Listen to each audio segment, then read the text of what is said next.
Welcome to the end of season 1. This is our final episode of the very first season of our entrepreneurial breakout in the art scene.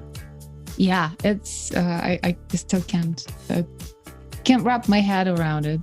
I mean, a couple months ago, we just decided to interview a few artists, and here we are. We're jumping on the second season almost right now.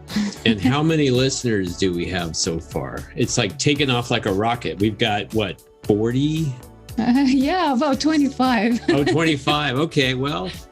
So if you have not subscribed, this is the episode number 13, and we're going to do a little recap of everything that we have done in this season. But if you want to go and listen to the actual interviews, because we had some amazing people on the podcast, go on your podcatcher of your choice, subscribe, put your email in our mailing list to stay in touch, or follow us on social media, specifically Instagram, where we are the most active. And yeah, just support us, follow us. We have more cool things to come. And actually, we have a couple of announcements to make before we start the recap of the season 1.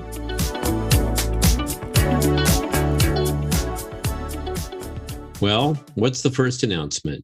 First announcement is that we are working our butts off to make the podcast a weekly event instead of every other week. And that's not an easy task. And all the kudos to Ron, who is doing all the audio production on his time off in the evenings and the weekends, because he is working full time and more right now. Well, this should not be foreign to anyone who's a creator. If you're someone who's trying to grow a YouTube channel or a podcast or anything like that, a social media channel, it's a lot of work. And we were joking earlier about only having 25 listeners after one season, but fact is that's probably a really good result. And we're here for the long haul. We want to create awesome, interesting content for artists who want to explore with each other how to succeed as an artist and how to enjoy being an artist. And so we just expect this to keep growing as people spread the word and find that this really is resonating for them in their lives. So we're just going to keep on keeping on. We'll be here. As long as you're here, we're here. Right on. And the second announcement is we are actually growing in other direction as well. And because we're increasing our production, we expand our team. So we have another person helping us. Her name is Anna, and she's our marketing assistant. Wow, who is? Hi. Oh, there she is. Oh, look How at are that. you guys? Speak of the devil. Hi, Anna. Hi, I'm excited to be here. Hi. Tell us a little bit about yourself. Yeah, I am graduating from a school in Bellingham, Washington. It's a small town, a little out north of Seattle, Washington. It's a cool little place, very green. I love it. I play softball. I'm a collegiate athlete.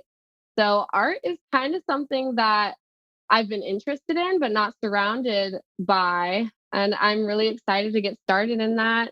I've always been really interested in art. Like I said, I write poetry. I'm really interested in photography. I'm very interested in people sharing their stories. I guess there are different elements to art I wasn't aware of until I started working with you guys. And yeah, I also do yoga too, if you would consider that art. I do. Perfect. Yes. Actually, we probably should interview someone that teaches yoga because there's definitely an artistic component to it. Just like I practice martial arts and they are brother and sister, really. So, or sister and sister, or maybe they're genderless pronouns and genderless pronoun. So I'd like to ask you, Anna, we're super happy to have you with us as part of the team. And now that we're introducing you to all our listeners, you're now a permanent part of the team. Whether you like it or not, you can never leave. Yeah, you're stuck with us. It's the All Hotel right. California of podcasts. But Excellent. I want to ask you if you don't mind sharing the story of what even made you think that you wanted to do some kind of an internship, and how did you find this one, and what attracted you to jump on board? Yeah, no, definitely. I've had internship experiences.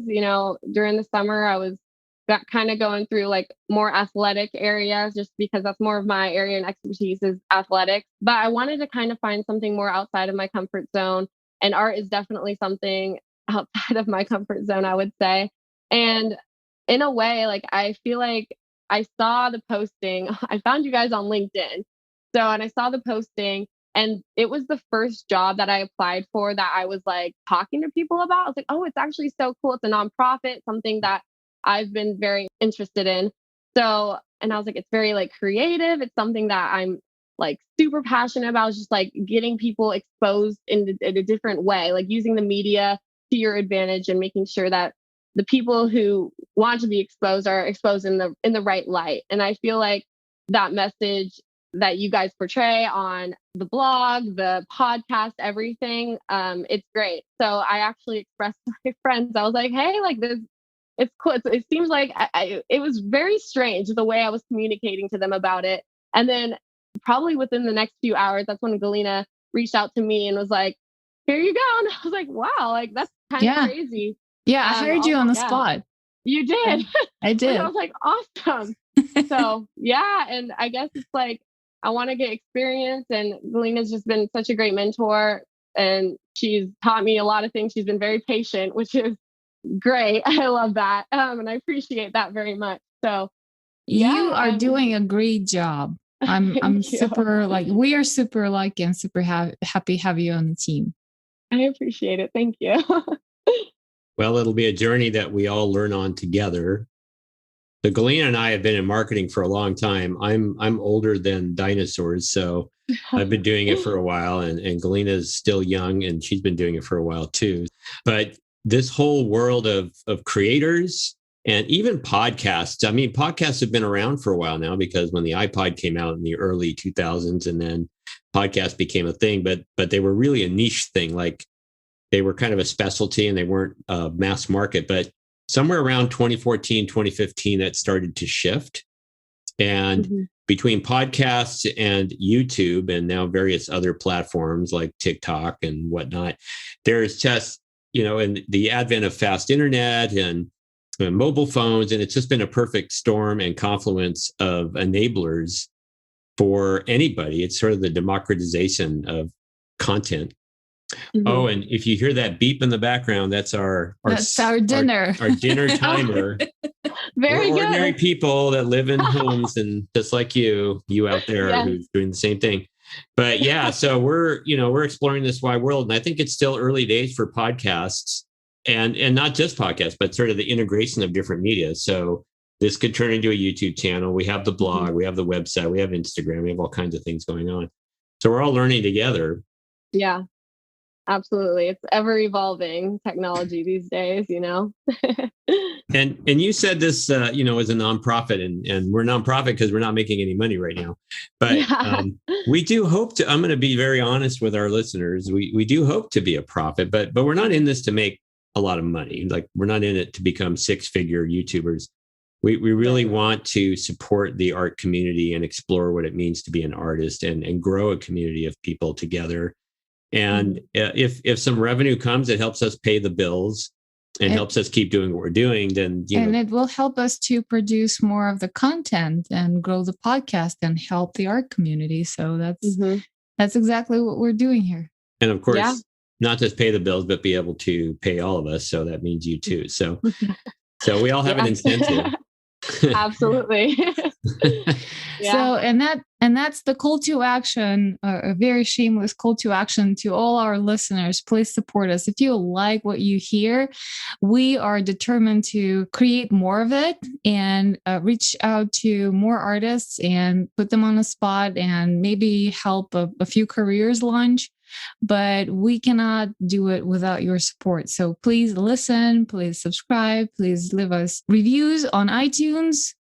Well, not only that, give us your suggestions. Yes. And if you've got a great story to tell, let us know about it. And maybe we can get you on the podcast too. Yes, absolutely. So speaking of good stories, we've had 11 stories that we've told over the season. And part of the reason that we're having this episode today is just to kind of do a recap in case you missed it. And the recap is not just to give you a recap of everything we had on the podcast so far, but also for us to kind of wrap our mind around what we actually have heard and learned to ourselves about how to enjoy being an artist and how to succeed as an artist. Because everybody to the date that we have interviewed on the podcast were so different. Everybody's story is unique. Everybody's attitude is just, I don't know how many directions we can point, but they all are different. They go all over the place.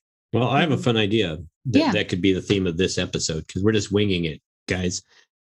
Maybe we could all say what our biggest takeaway or biggest aha was from all the different interviews we got to listen to. I think that was an idea. From the standpoint, well, I'm articulating it in words. Maybe you were telepathically sending it, but what was the biggest aha we gained in terms of how artists are defining success in their art practice and how they're enjoying it, how they're deriving enjoyment from that? All right. Who wants to start? I could start. Yeah, take it away. Anna's just chomping at the bit. Okay. Sure. Perfect. I have some ideas. Let's see. I guess I can start with Outreach, the story with Anna. I feel like I related to her, not just because we have the same name, but because our stories are very similar of how she got introduced in art. Like myself, she was very interested in art, and her degree in college was mathematics. And I'm like, okay, like I didn't see myself going into the art world per se, but I mean, I've always been passionate about it. I've always appreciated it. In a way, I'm like, wow, her story is very similar to my own, because she's working with Outreach, she's getting involved in the art community, and she's continuing to build her artistic abilities and kind of finding herself through what she's creating. And she's implementing the things that she learned in high school and college, and she's implementing that into art. So I thought that story was, it kind of touched home a little bit. I really did like it.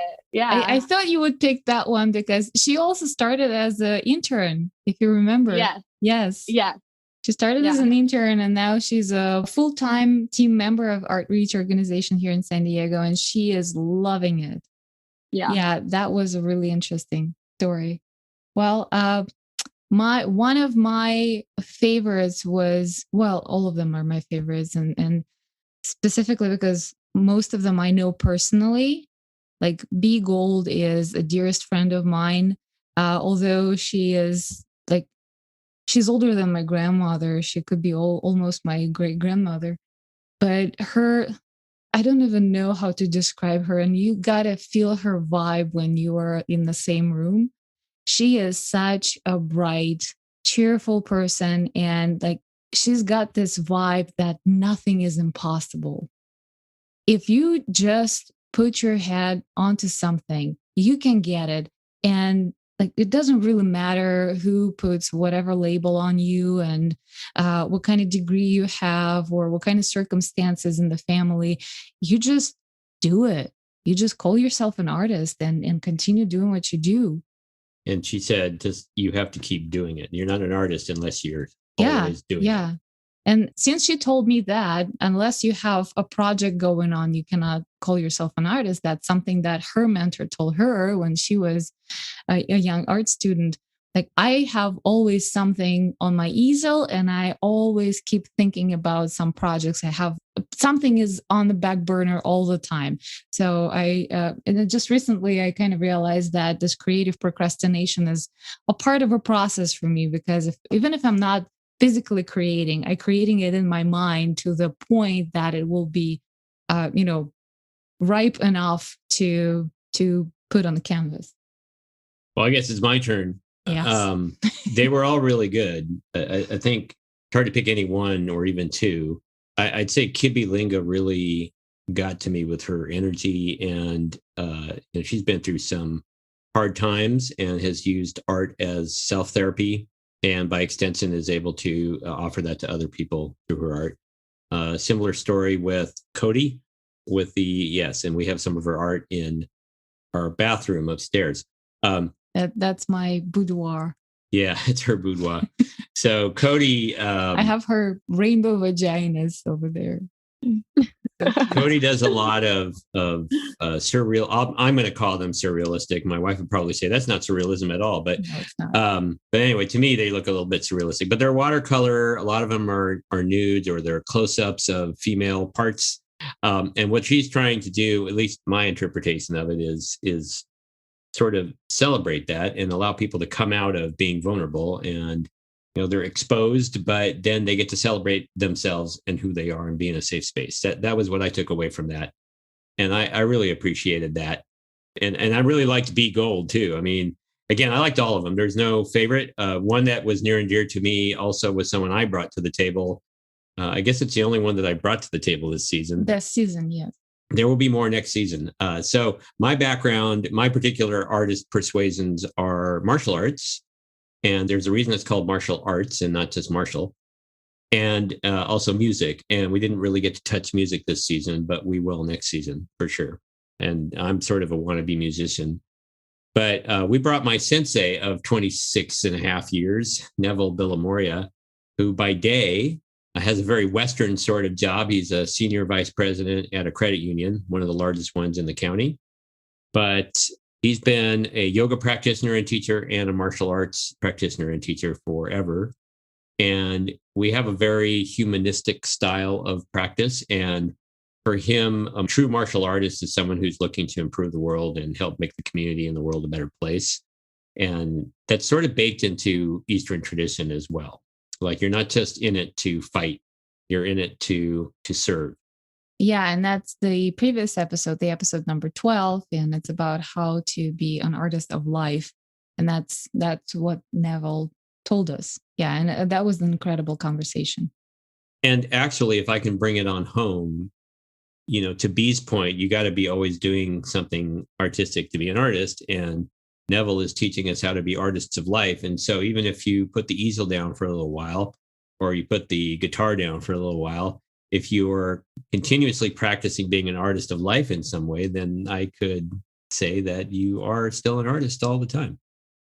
No, yeah, I absolutely agree. I feel like there's you learn things from certain, I guess, art pieces or whatever you want to say, I guess, if you're an artist, and you can kind of put that into life. If you work hard in your art, it just shows that, you take what you make and you implement that into your life.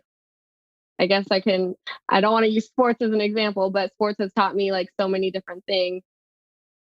It's kind of a cool way to show how you are through your art based off of like how you're projected through life, if that makes sense. I guess that's what I'm finding out about these artists throughout these interviews.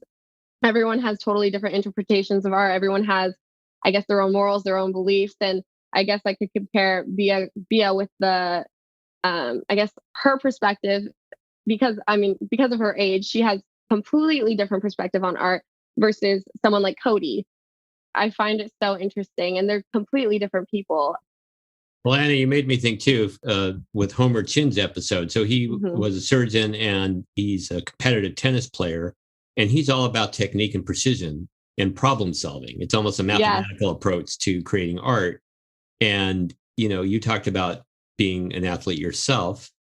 And I think, what could be an interesting episode in the future is digging deeper into actually finding the art in something that seems more of a technical or purely physical kind of pursuit.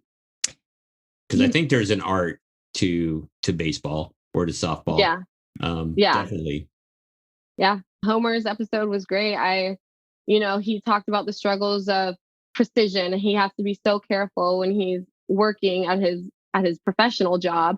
And then he was getting frustrated when things weren't perfect in his art. And he had to kind of realize, he's like, well, that's not necessarily what it's about. But he was getting so frustrated in the beginning. So yeah, absolutely.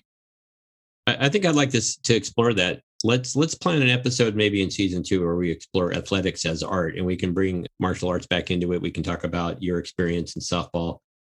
It is softball, not baseball, right? I'm not. Yeah, we pitch underhand. Yeah. Okay. All right. Okay. Yeah. With a slightly bigger, softer ball, right? It's not softer. It's just a little bit bigger. I don't know who decided to come up with the term softball, because it's definitely not soft. Well, I've been hit too many times to know that. When I played softball as a boy, they used softer balls because they were worried about liability issues or something. But yeah, but like you said, you're older than dinosaurs. That's true.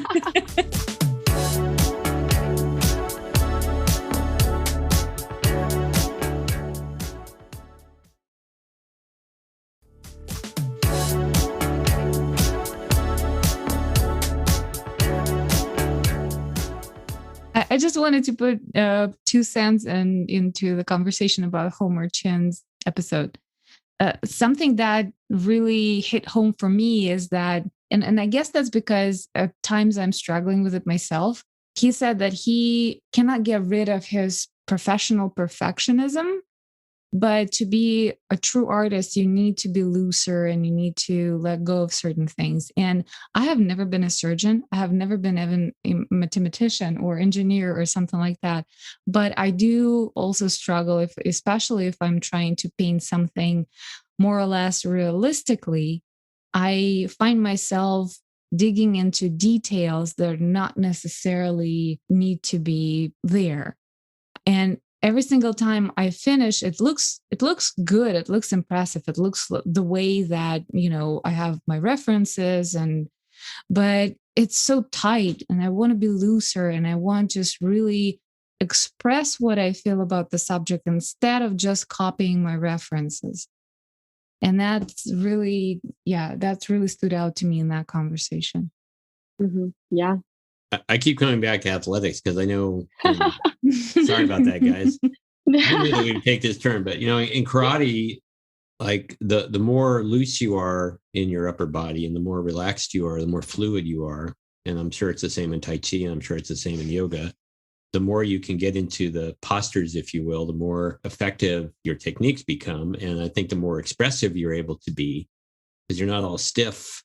I'm going to guess, I'll just ask you. I'm not going to guess or tell you, Anna. So like, as you've practiced for a long, long time and you've gotten really good at certain basic techniques and everything from how you run to how you swing to how you, follow through on the swing and all that. I mean, does any of this resonate in terms of it more being fluid and more of an artistic sort of way of playing as opposed to just pure technique?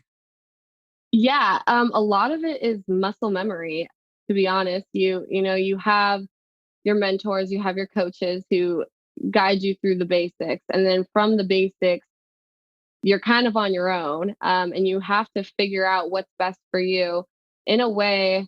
I mean, you figure it out, honestly. Like, for example, I don't have a good drop ball, but I have a good rise ball. And I had to figure that out all on my own. There's different techniques to everything. Everyone does things a little bit differently. There's, I know we're talking about athletics, but like, there's different types of pitching too. Like for me, it's my speed that helps me. For other people, it's their movements, their deception. There's so many different things. For running, for example, I'm not a fast runner, but there are girls who are because they've learned different techniques than myself. And plus their genetics, genetics did not give me speed, unfortunately, but there are, in a way, you learn the basics and then from there, you kind of have to explore what you're good at and you kind of have to figure it out on your own. And the same thing with art, you from an early age, you learn how you pick up a pencil or crayon or colored pencil marker, whatever it is, and you are taught, oh, this is how you draw a circle. And then from there on out, you're kind of like, oh, what can I do with this circle? Oh, I can make a face. So I can put ears on it, or I could do, there's a lot of different things I think correlate to athletics and art. So, and to everything, really, everything I feel like is connected throughout life. And I don't know, it's kind of a crazy thing to think about, to be honest, but yeah. I like that point, actually. I like that point that you do absolutely need to learn some basic techniques and everything, but then you need to listen to yourself and know where your natural abilities are and not necessarily put yourself in a box. Like they prepare everyone to be the same, right? If you go to the art school, for example, they're trying to prepare everybody, at least in Russia. I know that there's a very particular classic school and they teach everybody the same way. It's a great techniques, absolutely. But when you see it, you kind of know the hand. Okay, well, I know that person was studying with this particular teacher or something like that. But it is really important to know yourself, explore yourself further, and take yourself into the direction where you have a chance to succeed and grow in your own unique way. Yeah, I like that point. Thank you. Appreciate that. Yeah, and I think we'll explore that further. I mean, I think you brought up a nice point, Anna, that in order to get to a point where you can start to explore the things that you're best at and to explore artistic expression of something. And I think, when an athlete is at that point where they're in this sort of zone and they're achieving something through their bodies that, the average person doesn't know how to do. And there's a poetry to it. I mean, there really is kind of a grace and a fluidity in it, and it feels artistic. You see someone who's a real graceful runner or has an amazing swing. And I'm using the softball metaphor just for our sake. I could jump into karate, but I won't right now. And I think it's the same for any kind of pursuit. I mean, you have to learn the technique. You got to spend those 10,000 hours that Mitt's album talks about to get to that proficiency, whether that's the exact right number for everybody. And then suddenly you're not having to think anymore. You're at that unconscious competence stage where now you just are, and it's flowing through you. And people seeing what you're doing are like, they can just watch the motion and be awed. Yeah. And I think Neville made that point in the previous episode that you just continue practicing, and that state where you can be intuitive will follow, not the other way around. That was really interesting point. And I think whatever the pursuit is, whether it's strictly what we call art or, some other kind of art. I mean, there's liberal arts and there's all kinds of arts. And I think athletics is a form of arts too. I mean, anything that's entertainment could be considered art in a sense, and what value it brings to the human living condition.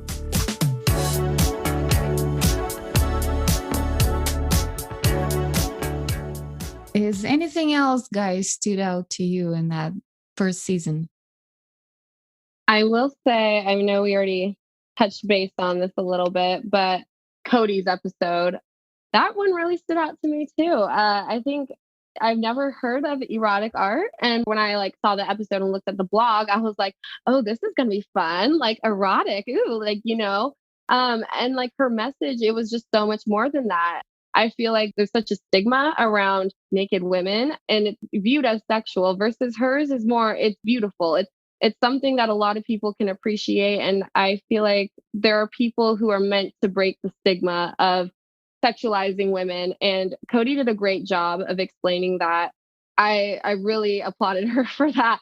I haven't mentioned to her that I've applauded to her about it, but I mean, I'm applauding her now because that one was amazing.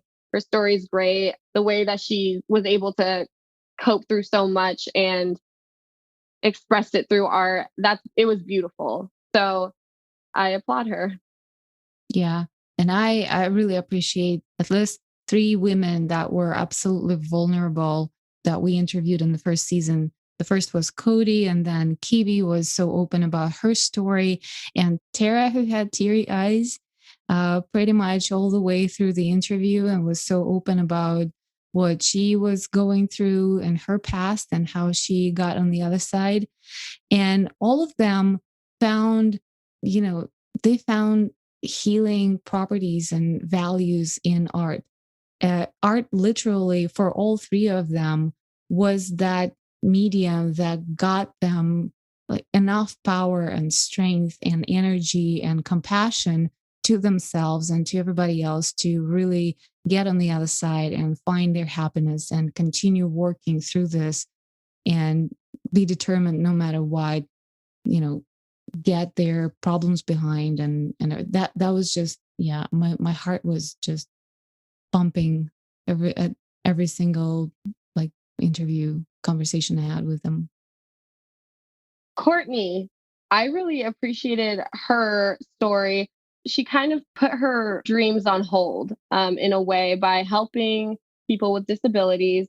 And that's near and dear to my heart. I have a brother who's autistic, and I respect that completely. And she's willing to help other people, and she incorporates her art, I guess I could say, into her work in subtle ways. But she also uses art as a way to escape from that place. She uses it, I guess, to kind of get away and kind of just get in her zone and find her passion, I guess. I know her passion is her work, but I guess it's a different type of passion.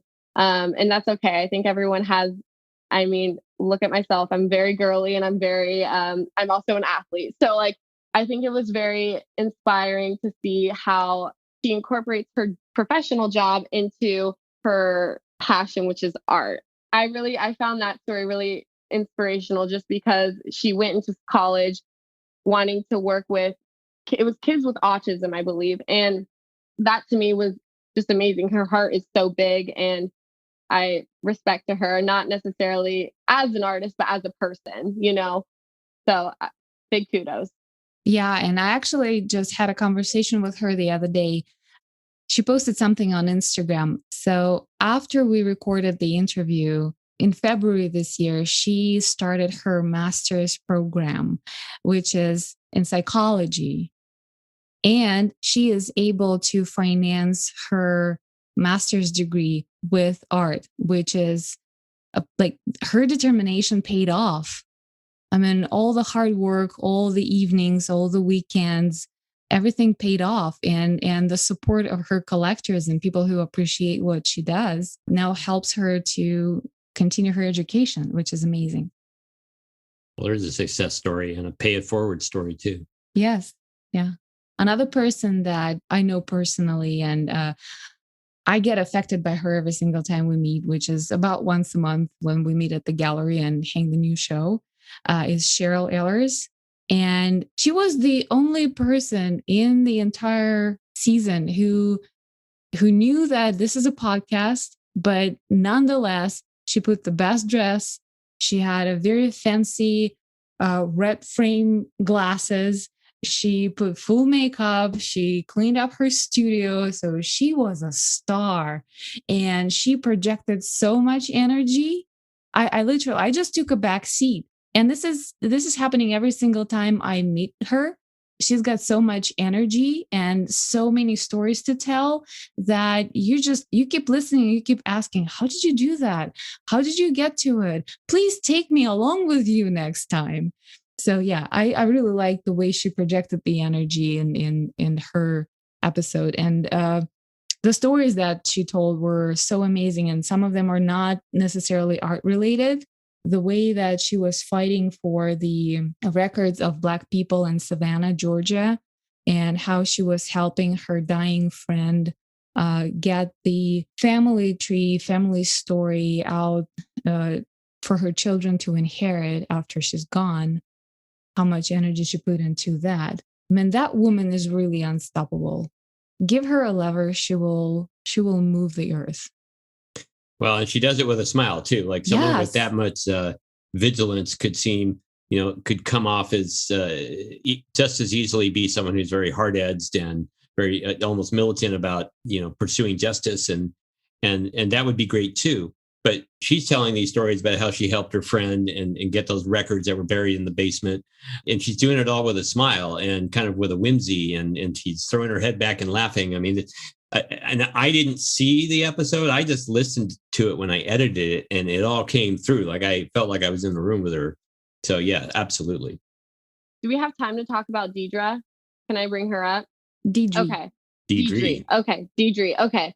So Galina, you brought up Cheryl. You talked about the red sunglasses.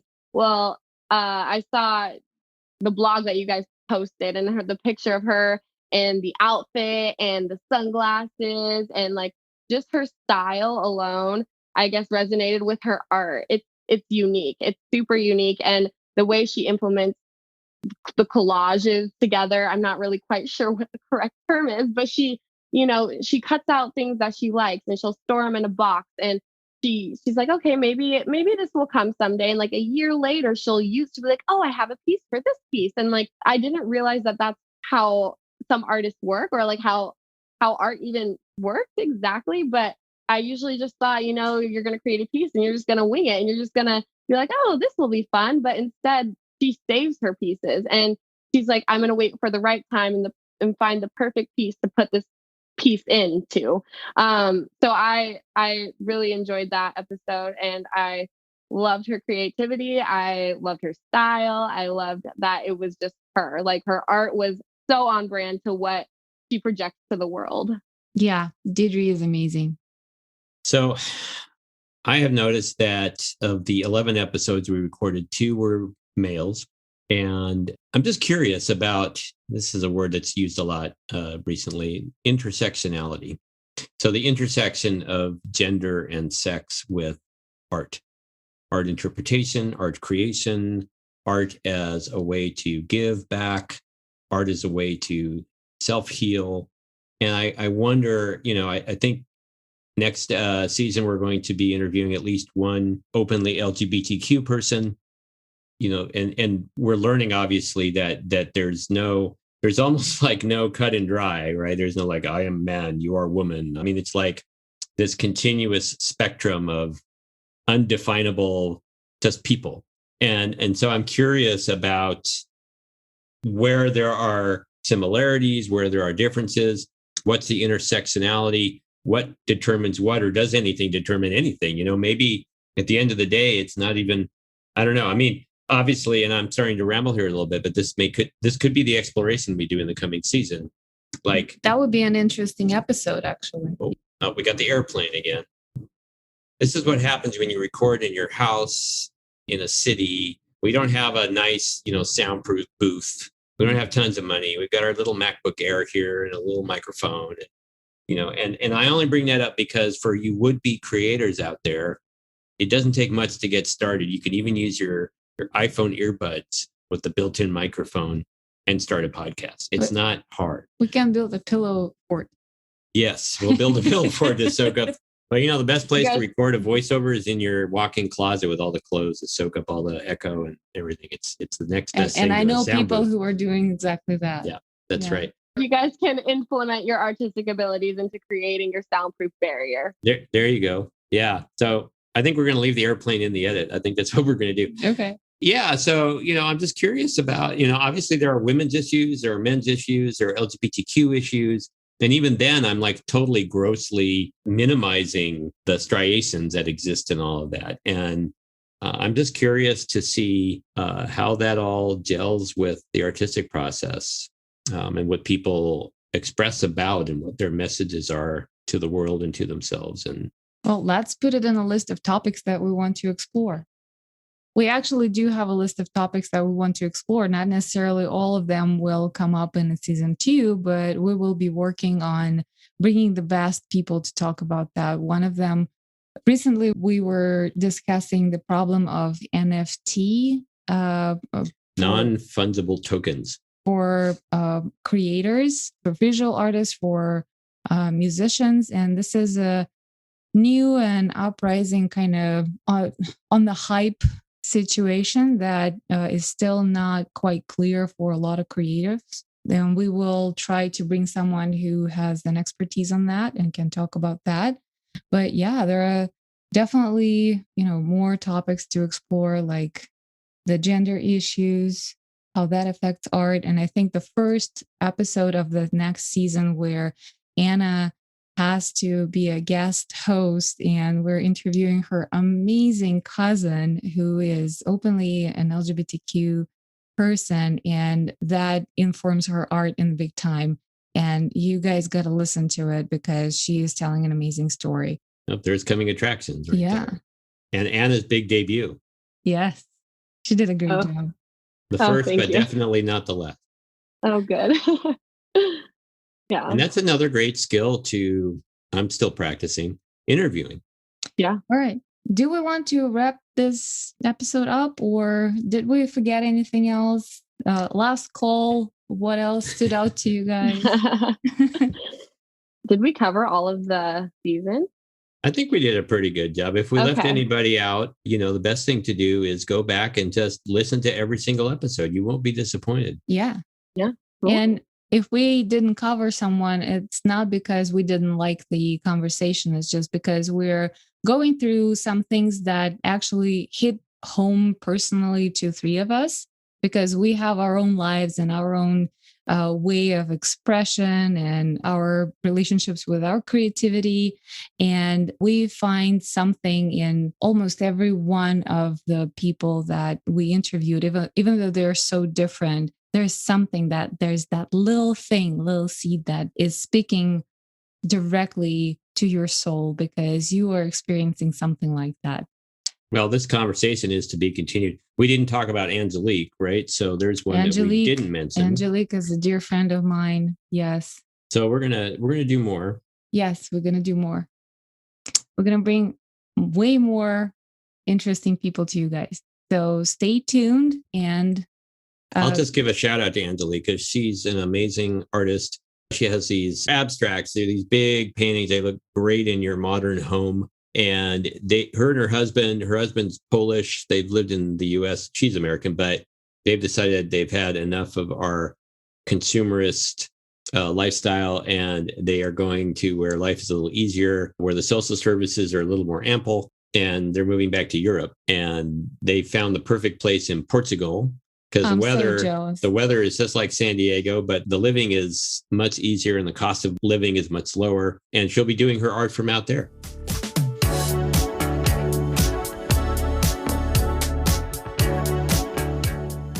All right. I guess this is a good point to wrap it up. We have way more people to come. We are blessed with having amazing artists agreeing to talk to us and come on the show. And we already have a few interviews in the works. There will be some individual artists and there will be some very interesting organizations and places. And yeah, we're working on more topics. We want to thank you all for listening to this podcast and all of our podcasts over the season. If you haven't caught them yet, please go to wherever podcasts are being broadcast.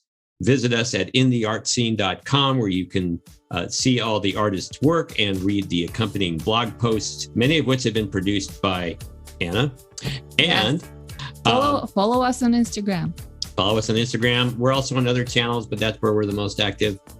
And with that, we'll see you in the art scene.